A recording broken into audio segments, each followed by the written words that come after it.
Elkarrizketan, Oiane Jaka eta Leire Vargas. Nahi baduzu, hasiko gara agian kanpotik lehenengo erreparatzen diogun gauza horrekin, ez? Kanpotik liburuari ikusten zaion lehenengo gauzarekin, hau da, azalarekin. Ados. Izan ere, esango nuke, bi lanek badutela azalean bertan ikusten den ari partekatu nahiko ageriko bat, ez? Bietan aurki daitekelako nolabait itsasoaren presentzia, zurean baita izenburuan ere. Bai, eta zurean itsas barraskilo horren oskolarekin, ezta? Bai. Bai, niri ere atentzioa eman dit horrek, eta gero ez bakarrik azalean, baizik eta zure liburuko lehenengo izenburuan ere itsasaldiak izena duelako, eta nik ere esan nahi, bira hemen ere itsasoa ze presentzia daukan, ez?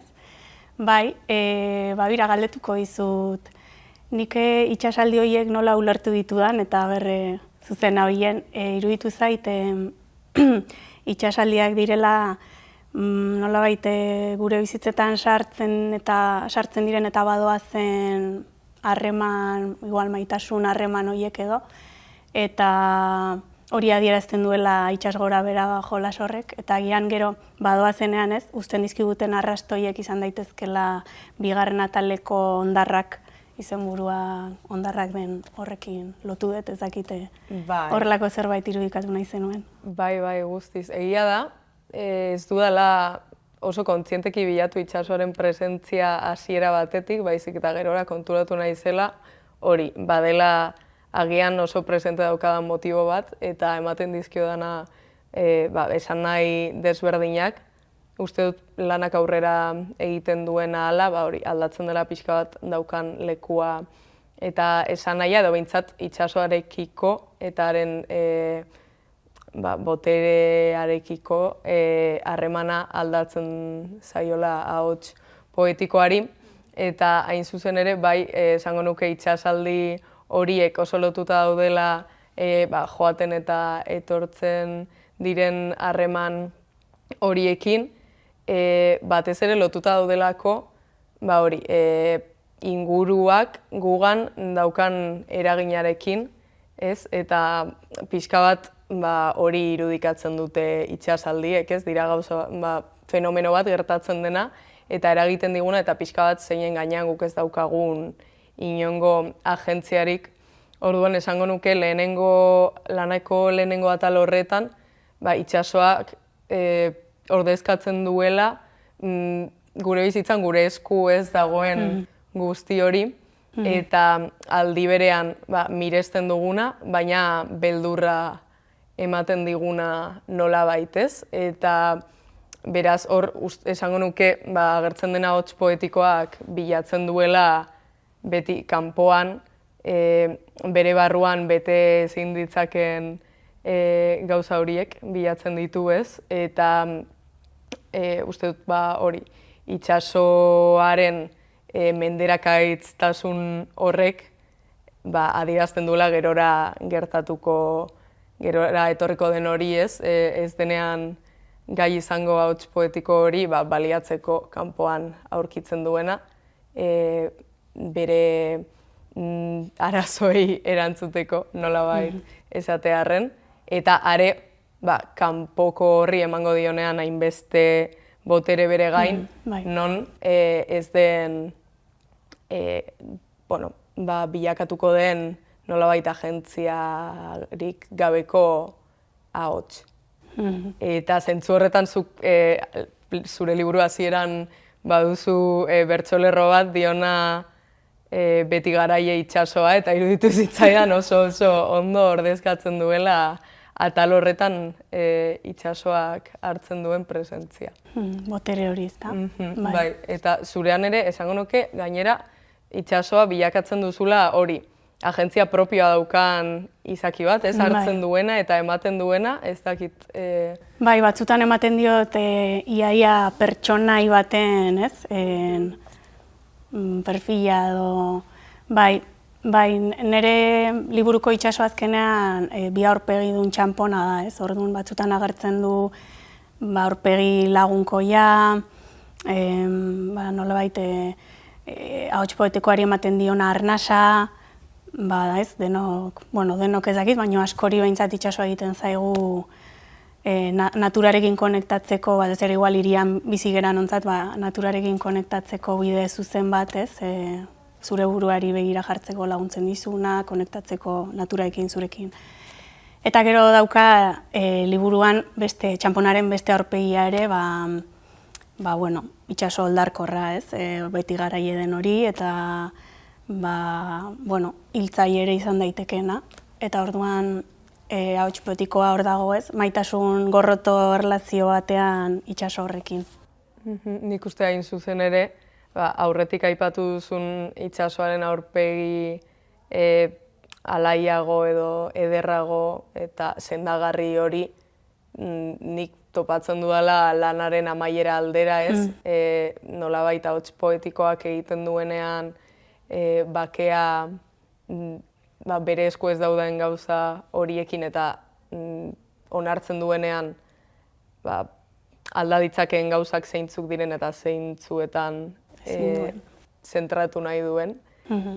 Orduan aldatzen da itsasoarekiko harreman hori, eta hasten da erreparatzen beste elementu batzuei agian aurretik itsasoaren emozio eta indar handi horiek zutenean erdigunea, agian gainera lot daitezkenak emozio indartsuen bilaketarekin, hori eskutatu eta geratu direnak eta agertzen direnak hor, esaterako oskolak eta... Hori ere gustatu zaiz, zurean ere oskola dixente aurkitu dudala. Ezurrak oskoltzen eta asko gustatu zaizkit horiek, Eta gero neran, itsasoak hartzen du gero beste dimensio bat edo amniotikoa gehitzen dio danean, baita ere hor hartzen du beste zentzu bat. Nolait liburuan haurdun dagoen emakume bat eta erdituko den agertzen direlako, orduan bere Isabel Barruko likido amniotiko hori haurtxoa zaintzen duena izango da itsaso amniotikoa. Baina baita ere, ez da hori bakarri, baizik eta baita ere ama horren haurtzaroko itsaso amniotiko propio hori ere nola baite hartzen du terminoak, nik uste. Azkenean izan ginen alaba horrek, haurtzaro horrek pixka baldintzatuko duela, edo baldintzatu dezakela gero bilakatuko geran pertsona eta kaso hontan ama, eta pixkat dena lotzen du. Eta guztiz daudela gainera hor bi plano elkar lotzen dituzunak, badagoelako presentean, orainaldian gertatzen den hori haurdunaldi eta erditze hori, eta aldi berean pixka bat horren ondorioz badago atzera begirada bat, eta agian hori gauza batzuk birplanteatzeko nahi bat, aurrera begira nola nola izan nahi dugun erabakitzeko. Eta hain zuzen ere esango nuke hori badela bilanek nolabait partekatzen duten beste elementu bat, birpentsatzea oso ezarrita dauzkagun egoera batzuen aurreko jokabide normatiboa, hegemonikoa edo arauzkoa deitu nahi dugun moduan. Nire kasuan litzateke nik Disney maitasuna romantikoa deitzen dudana, basai hori kopiatuta, eta zure kasuan aldiz amatasunaren romantizazio hori. Hori da.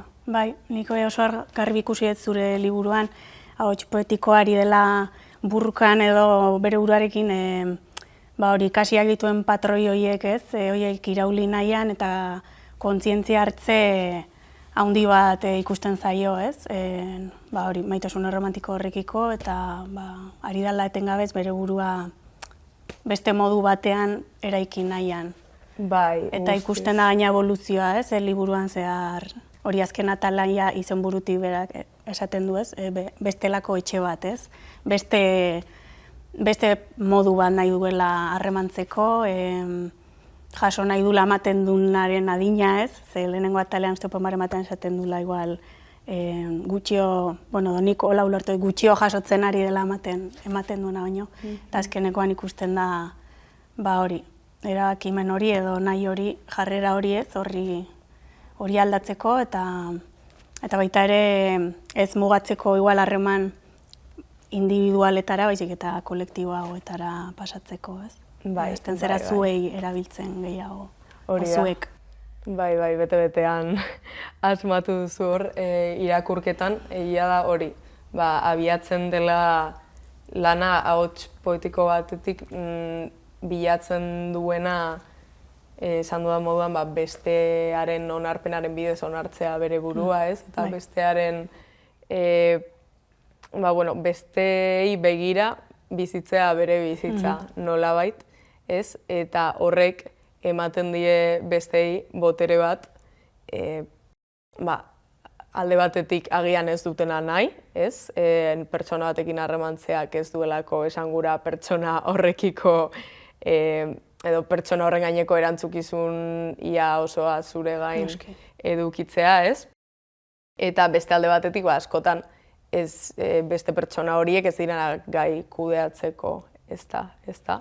Orduan, hor gertatzen dena, hasieran dira, nik uste, badaude hainbat eszena eta hainbat ari elkarlotzen diren harremanenak nolabait edo saiakerenak, eta bukaeran gertatzen dena da, ahots poetikoa norbere burua gutxi este horretatik egin duena dela, beste pertsona bati eman hori bere gaineko botere osoa eta justu suertatu da azkenean hori gertatu zaion pertsonak baliatu duela botere hori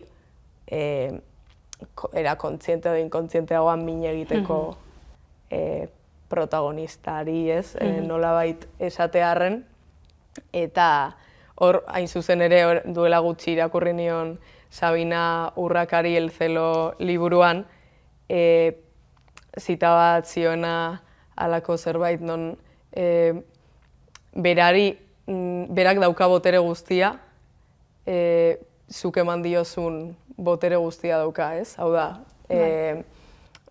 beste pertsona bilakatzen da nolabait zure gaineko agintari, zuk hala egiten utzi diozulako, ez? Eta orduan nik uste momenturen batean ahots poetikoa hortzen dela horrekin, eta erabakitzen duela horrekin apurtzea, eta hor dagoela lehenengo eta bigarren atalaren haustura, atalaren arteko haustura, eta bigarrenean daude horren ondorioak, ez? Eta hirugarrenean beste era batera bizitzen saiatzeko apustua edo. Bai. Eta zure kasuan aldiz? Bai. Aipatu zuzuk ez, maitasun erromantikoaren eskema hori apurtu nahia, eta nirean igual antzekoa egiten saiatu naiz, amatasunaren ideia erromantikoarekin ere, ez da. Iruditzen zaiten idealizatu egiten dela gizartean maitasun erromantikoa bezala, amatasuna ere, eta askotan iristen gerala ideia idealizatu horrekin amatasunera, eta gero errealitatearekin topo egin, eta hartzen dira decepzio txikiak edo ezain txikiak, ez?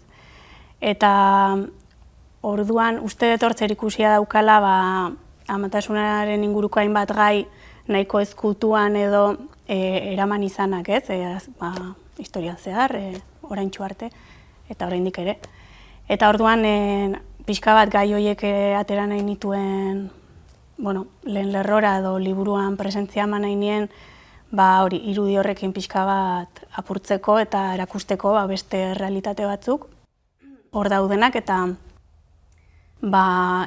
isilaratzeak edo gordetzeak ez digula hon egiten, ez, emakume hori, eta aipatu nahi nituen, amatasuna gauza asko dalako, eta oso polita da, baina oso gogorra ere izan daiteke, eta badaude momentu zailak, mingarriak, eta danetik, ez?